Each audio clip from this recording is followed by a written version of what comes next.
Well, how do you find watching a game these days? Do you find it hard to watch a game because there's so many stoppages and too many penalties and all that sort of stuff? Mate, I can't sit through a whole game. I'm straight on the phone or I'm flicking channels. It's just boring. Like, to me, a good game, like a good tight, intense game, you're different. But the average game these days with the stops, like, it just feels like I'm watching NFL, which I can't do. I can only watch highlight packages because the stopping, my mind wanders immediately. And as soon as there's a stopping play on the footy now, I'm just on the phone or my interest isn't there. Ordering pizza or something, yeah. Well, a bloody attention deficit disorder as it is, I don't need any extra help from the referees. But, yeah, I don't know. For me, that made it more interesting to kind of want to watch. So. Yeah, what, the brawl you're saying?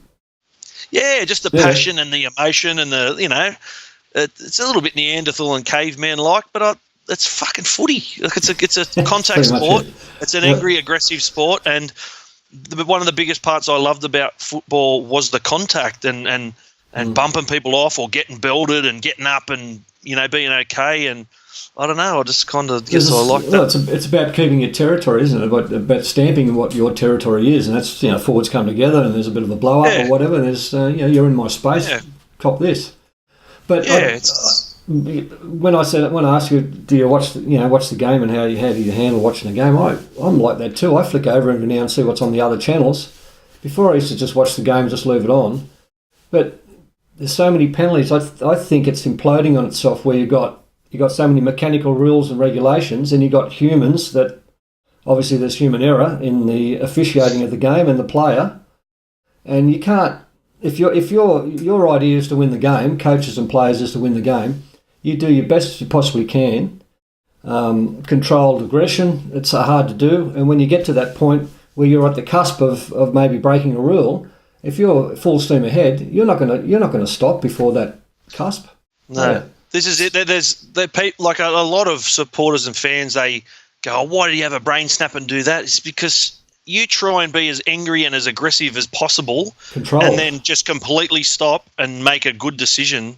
Like, that's not what football is. It's an aggressive, crazy sport that is happening at 100 mile an hour. And you're just reacting on instinct and emotion, and that's a big reason why I actually love the game. And I think that all this robotic technology that is trying to watch and police the game and the 45,000 referees on the field and touch judges and whatever, it's just, like you said, it takes that human element out of it. And I don't think you're ever going to be able to do it. It's just going to get more annoying because there's going to be more stoppages. But I know they're trying to do the right thing, and the thing is, a lot of people cry out for the right thing to be done, and then when all of a sudden, when all these rules come in, everyone's whinging. I don't know. It's just not the same game anymore, is it? You know where I think they can fix it? You want to know my opinion? I'd love to. Oh, okay. I reckon the heart of the game is in the ruck area. I think so much importance is played in the ruck area, and that's where the game is won or lost. If you're playing in a team and you've got to win that ruck area, and it's important to play the ball down. And when you're attacking, it's important that you get up as quick as you possibly can to play the ball. So in there lies that situation in the ruck where he's getting up really quick, he's trying to stop him. There's errors everywhere. He drops the ball, he does that. There's a penalty of some sort. There's so many rules and regulations in that ruck alone. Yeah. I reckon slow the ruck down, because Melbourne did it really good over the last 10 years where they have quick play the balls. Yep.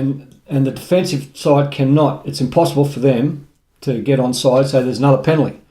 Are you saying allow the referees to allow there to be more holding down on the ground to slow it down? On average, it's between 3 and 5 seconds they get up to play the ball. Yeah. I reckon if you allow, say, 6 to 10 seconds for the play the ball to get up and play, and you got to get off him, you got at least 10 seconds, at the most 10 seconds, sorry, to play the ball. There's no pushing, shoving. There's no, all right, I've got to get off. There's a count of some sort. It slows it down there. Defensive line gets in order. They're not offside all the time because they've got time to get back. There's less penalties and there's more football played. Clashes. Yeah, I don't know if the refs are counting like seconds when someone's tackling them. I think they just go off how the body's looking on the ground and whether or not that's right. They're taking advantage of that because they know if they flick and carry on and try and look like they're getting up real quick, it looks like he's but they're not. They're doing it for a penalty. The ruck is the heart of the game, and the coaches coach it, players play it, and that's if you take the heart and slow it down a little bit, the game should improve on the outsides.